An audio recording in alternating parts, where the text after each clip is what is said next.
शिवपुराणात एक असा नियम सांगितला आहे जो 99% लोकांना माहीतच नाही. आपण दररोज किंवा सोमवारी शिवपिंडीवर महादेवाची पूजा करतो, पण एका चुकीच्या दिशेला बसून केलेली पूजा तुम्हाला पुण्याऐवजी दोष देऊ शकते. तुम्हाला माहिती आहे का, शिवलिंगाची पूजा करताना नेमके कुठे आणि कोणत्या दिशेला बसावे? शंकराला चढवलेला नैवेद्य खावा की खाऊ नये? बिल्वपत्राचे झाड घरात किंवा आसपास असण्याचे खरे रहस्य काय? शिवपुराणातील विद्येश्वर संहितामध्ये स्वतः सुज्जींनी या प्रश्नांची अचूक उत्तरे दिली आहेत. शिवपुराण विद्येश्वर संहिता अध्याय 21 आणि 22. पार्थिव पूजेच्या महिमा, शिवनैवेद्य भक्षणाचा निर्णय आणि बिल्व महात्म्य. ऋषींच्या विचारण्यावरून सुज्जी म्हणाले, हे महर्षींनो, पार्थिव शिवलिंगाची पूजा कोटी कोटी यज्ञांचे फळ देणारी आहे. कलियुगात लोकांसाठी शिवलिंग पूजनासारखे दुसरे कोणतेही श्रेष्ठ साधन नाही, हा सर्व शास्त्रांचा सिद्धांत आहे. शिवलिंग हे भोग आणि मोक्ष देणारे आहे. लिंग हे 3 प्रकारचे मानले गेले आहे, उत्तम, मध्यम आणि अधम. जे 4 अंगुळ उंच, दिसण्यास सुंदर आणि वेदीने युक्त असेल त्या शिवलिंगाला ऋषींनी उत्तम म्हटले आहे. त्यापेक्षा अर्धे मध्यम आणि त्याहून अर्धे अधम मानले जाते. अशा प्रकारे 3 प्रकारचे शिवलिंग सांगितले गेले आहेत, जे उत्तरोत्तर श्रेष्ठ आहेत. ब्राह्मण, क्षत्रिय, वैश्य, शूद्र किंवा विलोमशंकर कोणताही मनुष्य असो, त्याने आपल्या अधिकारानुसार वैदिक किंवा तांत्रिक मंत्रांनी सदा आदराने पार्थिव शिवलिंगाची पूजा करावी.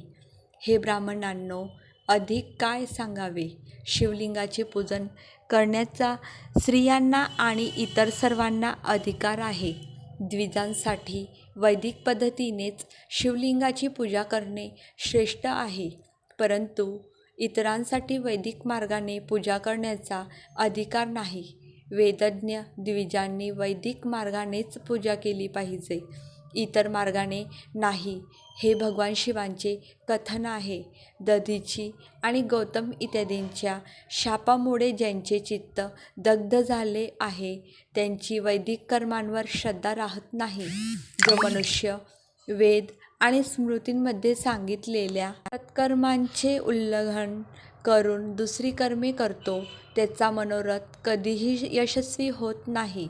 अशा प्रकारे विधिपूर्वक भगवान शंकरांच्या नैवेद्याचे पूजन करून त्यांच्या त्रिभुवनमयी 8 मूर्तींचेही तेथे पूजन करावे. पृथ्वी, जल, अग्नी, वायू, आकाश, सूर्य, चंद्र आणि यजमान या भगवान शंकरांच्या 8 मूर्ती मानल्या गेल्या आहेत.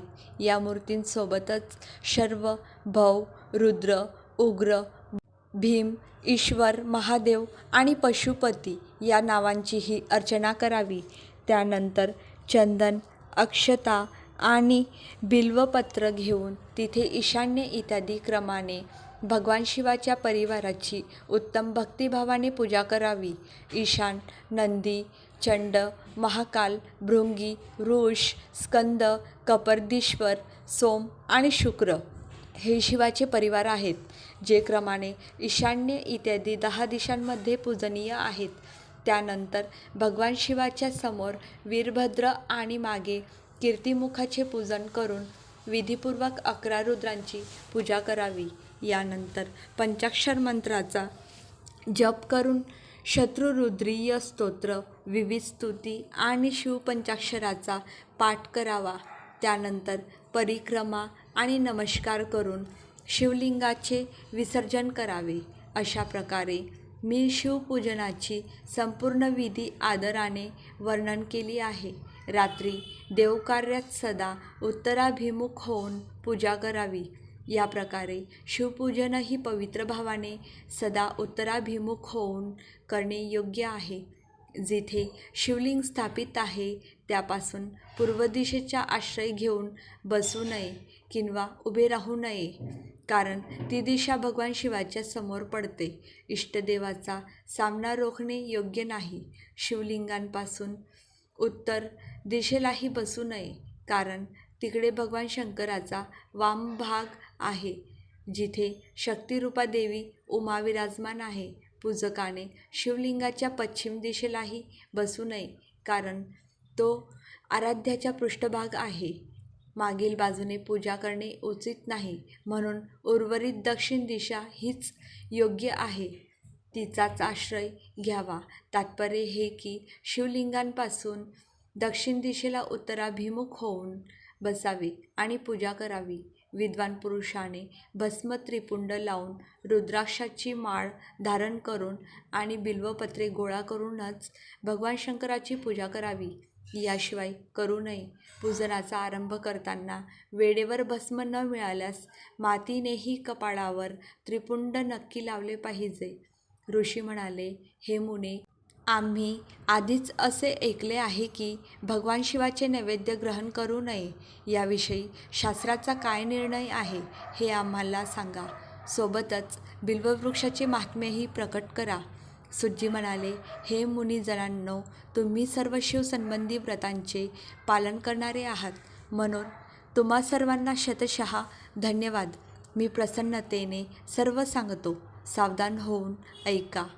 जो भगवान शिवाचा भक्त आहे, बाहेरून आतून पवित्र आणि शुद्ध आहे, उत्तम व्रताचे पालन करणारा आणि दृढ निश्चय असलेला आहे, त्याने शिवाचे नैवेद्य अवश्य भक्षण करावे. भगवान शिवाचे नैवेद्य अग्राह्य म्हणजे न खाण्यायोग्य आहे, ही भावना मनातून काढून टाकावी.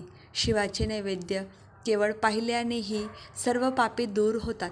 ते खाल्ल्यास तर करोडो पुण्य आपल्याला येतात. समोर आलेल्या शिवनैवेद्याला डोके टेकवून प्रसन्नतेने ग्रहण करावे आणि प्रयत्नपूर्वक शिवस्मरण करत त्याचे भक्षण करावे. समोर आलेल्या शिवनैवेद्याला मी हे दुसऱ्या वेळी ग्रहण करेन असे म्हणून उशीर करतो, तो मनुष्य निश्चयच पापाने बांधला जातो.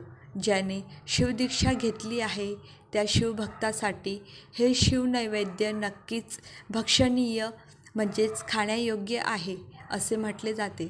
शिवदीक्षेने युक्त असलेल्या पुरुषासाठी सर्व शिवलिंगांचे नैवेद्य शुभ आणि महाप्रसाद आहे, म्हणून त्याने ते अवश्य भक्षण करावे. परंतु जो इतर देवतांच्या दिशेने युक्त आहे आणि शिवभक्तीतही ज्याचे मन लागलेले आहे, त्यांच्यासाठी शिवनैवेद्य भक्षणाविषयीचा निर्णय असा आहे. हे आपण सर्व प्रेमपूर्वक ऐका. ब्राह्मणांनो, जिथे शालग्राम शिलेची उत्पत्ती होते, तेथील उत्पन्न लिंग म्हणजेच नर्मदेश्वर, रसलिंग म्हणजे पारद, पाषाण म्हणजे दगड, चांदी आणि सोन्यापासून बनवलेले लिंग, देवता व सिद्धांद्वारे प्रतिष्ठित लिंग, केशर निर्मित लिंग, स्फटिक लिंग, रत्न निर्मित लिंग आणि सर्व ज्योतिर्लिंगांमध्ये विराजमान भगवान शिवाच्या नैवेद्याचे भक्षण चांद्रायण व्रतासारखे पुण्यदायक आहे. ब्रह्महत्या करणारा पुरुषही जर पवित्र होऊन शिवनिर्माल्य भक्षण करून ते डोक्यावर धारण करेल तर त्याचे सर्व पाप क्षणभरात नष्ट होते. परंतु जिथे चंडचा अधिकार आहे, तेथील शिवनिर्माल्य सामान्य माणसांनी खाऊ नये. जिथे चंडाचा अधिकार नाही, तेथील शिवनिर्माल्य सर्वांनी भक्तिपूर्वक भोजन म्हणून ग्रहण करावे. बाणलिंग म्हणजेच नर्मदेश्वर, लोखंडाचे बनवलेले धातुमय लिंग, सिद्धलिंग आणि स्वयंभूलिंग या सर्व लिंगांमध्ये आणि शिवाच्या प्रतिमांमध्ये चंडाचा अधिकार नसतो. जो मनुष्य शिवलिंगाला विधीपूर्वक स्नान घालून त्या स्नानाच्या जलाने 3 वेळा आचमन करतो, त्याचे कायिक, वाचिक आणि मानसिक तिन्ही प्रकारचे पाप येथे त्वरित नष्ट होते. जो शिवनैवेद्य पत्र, पुष्प, फळ आणि जल अग्राह्य आहे, ते सर्वही शालग्राम शिलेच्या स्पर्शाने पवित्र ग्रहण करण्यायोग्य होते. मुनिजनांनो, शिवलिंगावर चढवले गेलेले जे द्रव्य आहे ते अग्राह्य म्हणजेच न घेण्यासारखे आहे. जे वस्तू शिवलिंगाच्या स्पर्शापासून वेगळी ठेवून शिवाजींना अर्पण केली जाते ती शिवलिंगावर चढवली जात नाही. तिला अत्यंत पवित्र मानले पाहिजे. मुनिजनांनो, अशा प्रकारे नैवेद्याच्या विषयात शास्त्राचा निर्णय सांगितला गेला आहे. आता तुम्ही सर्व सावध होऊन आदराने बिल्व वृक्षाचे महात्म्य ऐका. हा बिल्व वृक्ष महादेवजींचेच रूप आहे. देवांनीही याची स्तुती केली आहे. मग दुसऱ्या कोणत्याही माणसाकडून याच्या महिमेचे वर्णन कसे केले जाऊ शकते? तिन्ही लोकात जितकी पुण्यतीर्थे प्रसिद्ध आहेत, ती सर्व बिल्व वृक्षाच्या मुळाशी निवास करतात. जो पुण्यात्मा मनुष्य बिल्व वृक्षाच्या मुळाशी लिंगस्वरूपी अविनाशी महादेवजींची पूजा करतो, त्याला नक्कीच शिवपद प्राप्त होते. जो बिल्वाच्या मुळाशी पाण्याने आपल्या मस्तकाला सिंचित करतो, म्हणजेच अभिषेक करतो, त्याला सर्व तीर्थात स्नान केल्याचे फळ मिळते आणि तोच या भूतलावर पावन मानला जातो. या बिल्वाच्या मुळाला उत्तम पाण्याने भरलेले पाहून महादेवजी अत्यंत संतुष्ट होतात. जो मनुष्य गंध, पुष्प इत्यादींनी बिल्वाच्या मुळाचे पूजन करतो, तो शिवलोकाला प्राप्त होतो आणि या लोकातही त्याची सुख संतती वाढते. जो बिल्वाच्या मुळाजवळ आदराने दीपमाळ पेटवून ठेवतो, तो तत्त्वज्ञानाने संपन्न होऊन भगवान महेश्वरांमध्ये लीन होतो. जो बिल्वाच्या शाखेला म्हणजेच फांदीला धरून हाताने तिची नवी नवी पाने तोडतो आणि तिने बिल्वाची पूजा करतो, तो सर्व पापांपासून मुक्त होतो. जो बिल्वाच्या मुळाजवळ भगवान शिवात अनुराग ठेवणाऱ्या एका भक्तालाही भक्तिपूर्वक भोजन घालतो, त्याला कोटीपटू पुण्य प्राप्त होते. जो बिल्वाच्या मुळाजवळ शिवभक्ताला खीर आणि तुपाने युक्त अन्न देतो, तो कधीही दरिद्री होत नाही. हे ब्राह्मणांनो, अशा प्रकारे मी सगुण उपासनेच्या शिवलिंग पूजनाचे वर्णन केले. हे प्रवृत्ती मार्ग आणि निवृत्ती मार्गी पूजकांच्या भेदाने 2 प्रकारचे आहेत. प्रवृत्ती मार्गी लोकांसाठी पीठपूजा या भूतलावर संपूर्ण इच्छित गोष्टी देणारी आहे. प्रवृत्त पुरुषाने सुपात्र, गुरु इत्यादींद्वारेच ही सर्व पूजा करावी आणि अभिषेकाच्या शेवटी अज्ञानधारकाचा नाश करणाऱ्या तांदळापासून बनवलेला नैवेद्य अर्पण करावा. पूजेच्या शेवटी शिवलिंगाला शुद्ध संपुटामध्ये विराजमान करून घराच्या आत कुठेतरी वेगळे ठेवावे.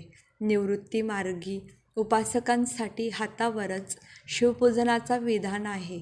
त्यांनी भिक्षा इत्यादींद्वारे प्राप्त झालेले आपले भोजनच नैवेद्यरूपाने अर्पण केले पाहिजे. निवृत्त पुरुषांसाठी सूक्ष्म लिंगच श्रेष्ठ सांगितले गेले आहे. ते विभूती द्वारे पूजन करतात आणि विभूतीचाच नैवेद्य दाखवतात. पूजा करून त्यांनी ते लिंग सदा आपल्या मस्तकावर धारण करावे. अध्याय 21 आणि 22 समाप्त.